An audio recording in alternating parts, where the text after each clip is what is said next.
All right, let's get into it. We are doing a Ask Me Anything about codependency and boundaries. So let me pull up my first question that we're going to be talking about. What are boundaries really? And where does a beginner even start? Boundaries are not meant to punish people, that they are not a wall out of wanting to harm someone else. A boundary is truly meant to be and is a signal about what do I need. I can't name what I need if I don't know or can't feel what's happening in my body. And so then I'll just allow people to keep running over me all the time. So a good thing to ask, right, is what drains you versus what doesn't, or said differently, what is a drain versus what is a fountain? If you are consistently around people who are fountains, they're giving life to you. They are bringing something to the table that you leave feeling energized by them. You leave feeling good about yourself. Then great, do more of that. But if you are starting to notice that more of your friendships and more of your relationships are drains, they are sucking things from you, if that's the majority of what's happening, you might need to put up a boundary about frequency, about how much time you spend with them, about the amount of volume that you are exposed to them and around them. I always joke is like the first thing for folks that are massive people pleasers or who just struggle with boundaries in general is next time that someone asks you, do you want French fries or tater tots? Just pick one. Like, it's the dumbest thing, it's the dumbest example, and usually people laugh at me, whatever. But you wanna find the smallest low risk kind of boundary that you could actually follow through on. So, again, like tater tots, if you don't have a preference, then whatever, and you're gonna figure out real fast, "Actually, I don't like tater tots, they are gross. I prefer french fries." Well, good, great. All the way up to, I can't have contact with my mom or my dad or my sibling or whomever because they are harmful or they are choosing to continue to act in ways that is harmful for me or harmful for my family. Like that's a pretty big boundary, but like that's, scale that all the way up. That's what that looks like. So boundaries are meant to be a fence, they're meant to kind of outline where I end and where someone else begins. It's meant for what I need to preserve me, to maintain my sense of wholeness, not supposed to be a punishment towards others. Next question. What is the actual difference between a boundary, a consequence, and an ultimatum? Fantastic. A boundary is, again, about your behavior, not trying to control other people. A consequence, it's the natural follow through.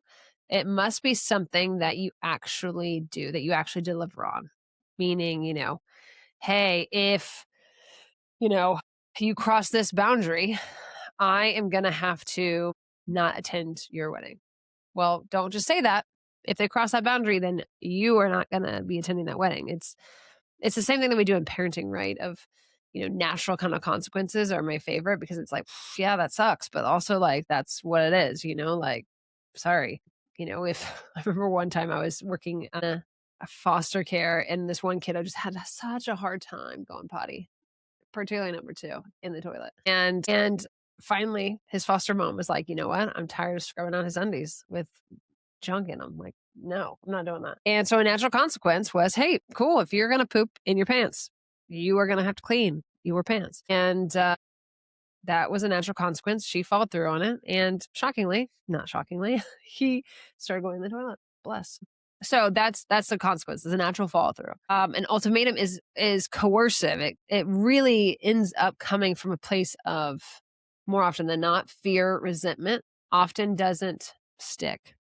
It's like the throwing spaghetti at the wall. You're just like, I'm just going to hurl all these things and I'm going to pray that something sticks and like they do what I want them to do or whatever.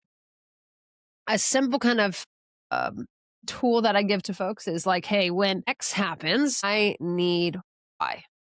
It's not a negotiation. This is what it is. When X happens, whatever that might be, I need to Y, or I will need to do Y. Next question. What are the early signs of codependency, especially when it just feels like being loving. This is where it can get it's tricky. It's definitely tricky. So, some sneaky ones off the top. Hypervigilance to moods. You fix something before you're asked. You don't have a lot of opinions on your own. You kind of always talk about the other person. Well, they always say, or they showed me this, or they think this, or they do that. It masquerades around as empathy and devotion, and that's what ultimately makes it hard to spot.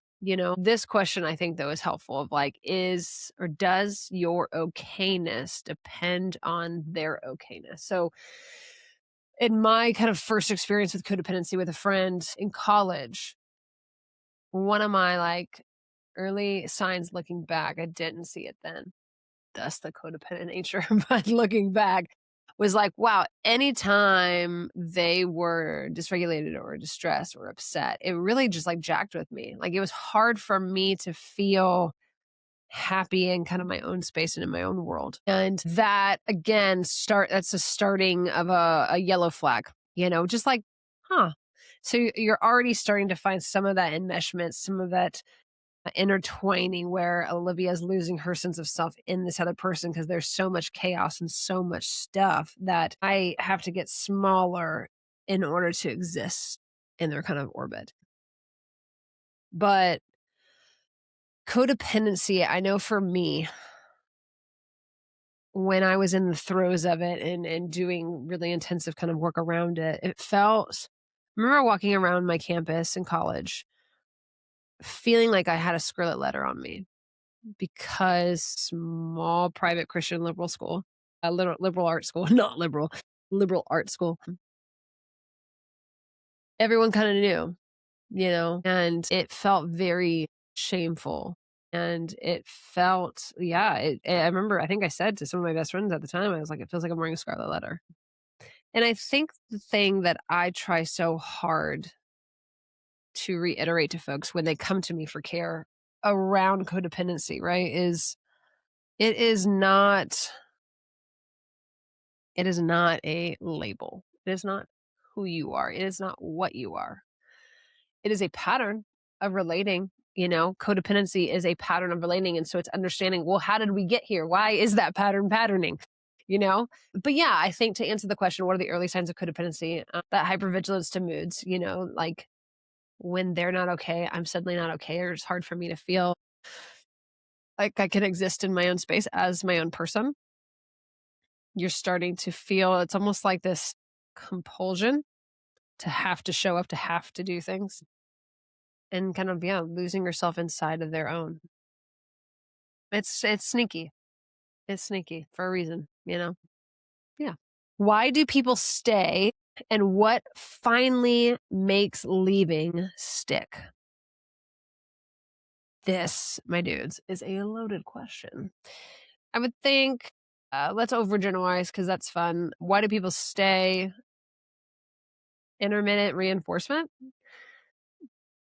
Good days, happen and they're so good. Bad days happen and they're real bad, but you live for the good. It's like, you know, all the different rat studies that they've ever done, of like showing how the addiction cycle works using rats. It's like, they push a little thing for a reward and they get a bunch of crap out or they get whatever.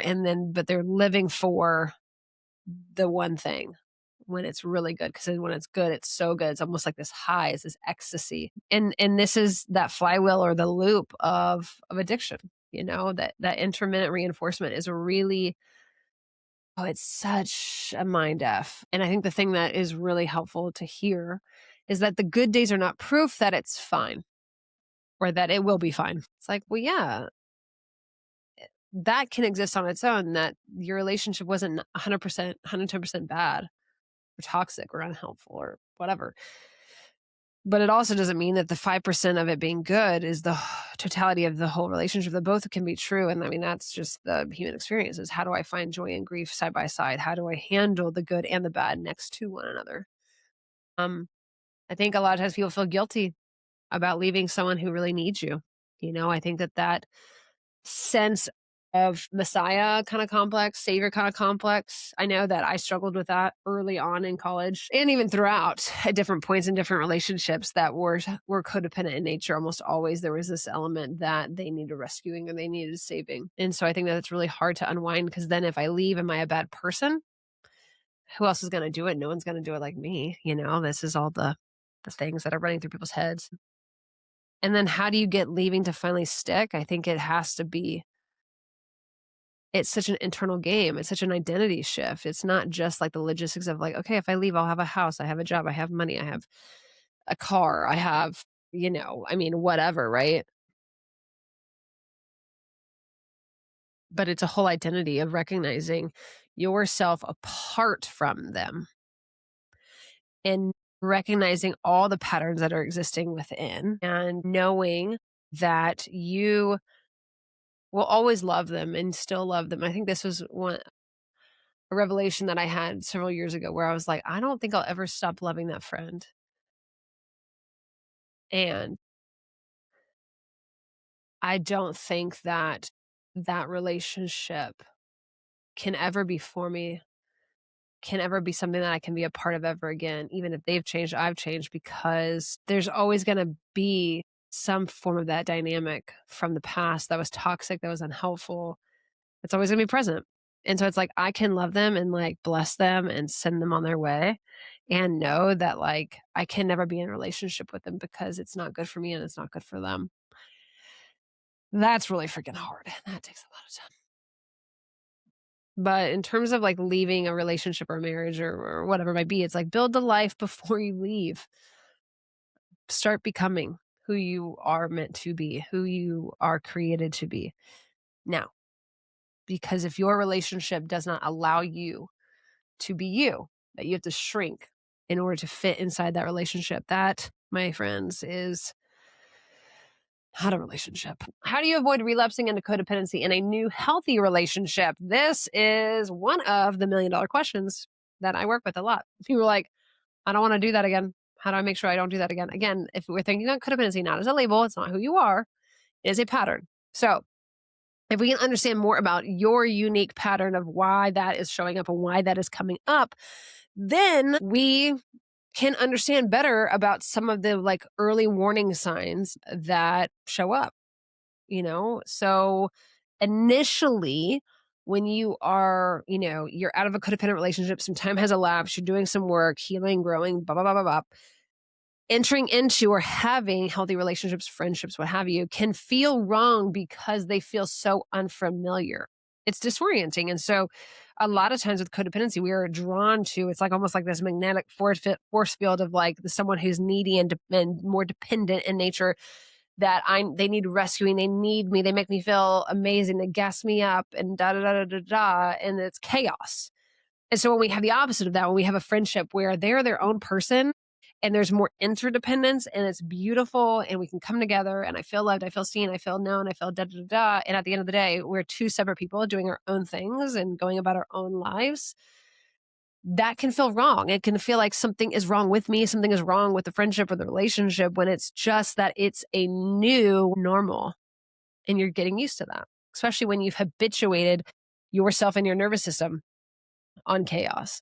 So some early warning signs just to kind of like note for relapse back into a codependent relationship or friendship, shrinking yourself in order to make yourself palatable to that person, fixing things that are not asked of you, preemptive caretaking, like over, you're like, you are working so hard, almost in a sense of like, are you afraid I'm going to leave you? And you're like trying to like work that out. So a good question to ask is, am I doing this out of the overflow or the abundance of love from my own cup? Or am I doing it on the backside? Am I doing it out of fear so that I can prove to them, don't leave me because I am helpful or healthy and doing these things or whatever it might be.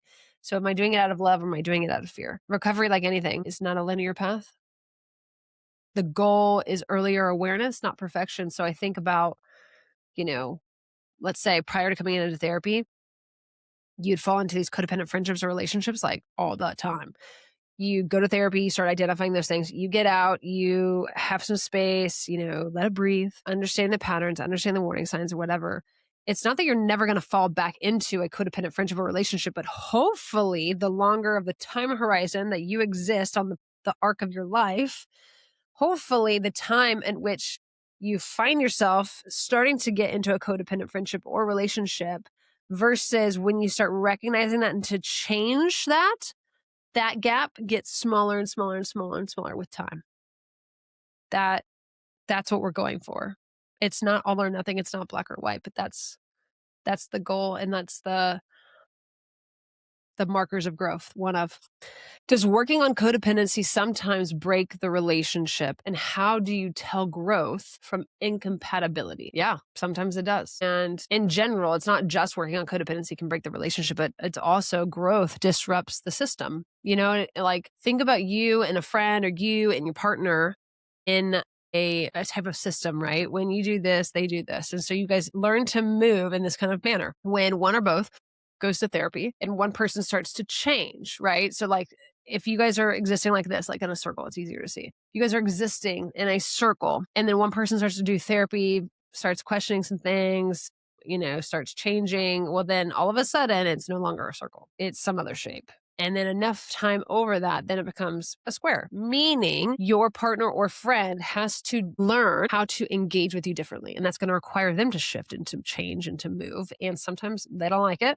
And sometimes they're down for it, but change is really hard. It's different. It's uncomfortable. It's not bad necessarily, but it's hard. It's uncomfortable, particularly if the relationship itself is built on your smallness. Your expansion is going to threaten it. It won't last for forever. And hopefully they will want to change with you and hopefully they will make room for that. And if they don't, then like the writing's on the wall regardless. And that, if you are growing though and expanding and getting bigger and it starts to threaten the other person and they want you to stop or they start naming this is bad or what have you. It's like, is it bad or is it just really uncomfortable? And it's forcing you to do or to be something that you don't want to do or to be. Why do boundaries come out as anger? And how do you build assertiveness without snapping? Well, if anger's coming out, it's usually because you delayed putting the boundary in place for a long time. And so is that anger really directed at that person or is it misdirected and it should be going at you?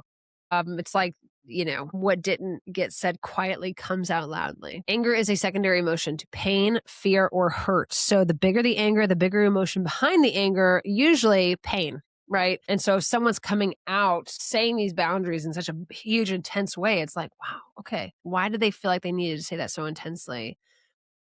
Have I not been listening or they not been communicating something? Maybe all of the above, You want to get to a place of how do I build the window between the impulse and the response? That's where assertiveness lives, between the impulse and the response of like, I can be kind and honest and assertive as long as I'm able to maintain that impulse of, and it's tricky and it's really hard because in order to be assertive, I have to also stay very regulated and very much engaged in my brain, my upstairs brain, my downstairs brain, my executive functioning and my, my existing in the day to day. So practice in low stakes situation first. Don't save it for hard conversations. So like, again, setting a boundary in a way that's like kind of silly or maybe kind of goofy, but like not really huge deal. But at the end of the day, it's like you can't control anyone else but you. They're not making you mad. They're doing things that is invoking a response in you, but you can control that and you can be in charge of that. And so am I trying to convince them of something or am I speaking my truth?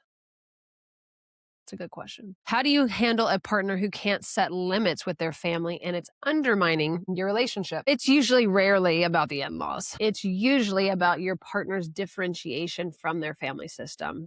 Maybe they're enmeshed with their mom, they're enmeshed with dad, they're enmeshed with the family system. It's never about one singular person. It's usually about the totality or the belief system or the value system around the family unit. You cannot set limits for them, but you can name the impact on you and the relationship. So you can say, hey, when you do X, Y, and Z, or when you talk to them and make these plans or whatever, the impact that has on me is blah, blah, blah, blah, blah, blah. That's legit. It's also reframing, not, well, your mom does that or your dad does this, but it's reframing it to our relationship needs. Because anytime you do this, right, you're finger gunning, you're pointing the finger at someone, you have already lost because that other person's naturally going to go on the defense, which is what That's just normal. And so take it away from that. It's not you or your mom or your dad or they or whatever. It's, I think what our relationship needs is, and differentiating between when it becomes a deal breaker versus a work in progress. What are things that you need that you're like, absolutely hell no, that's a deal breaker, full stop, versus I'm willing to work on this with you. This is what I need to see from you. This is the movement that I want to see from you. I don't know. Also go to therapy.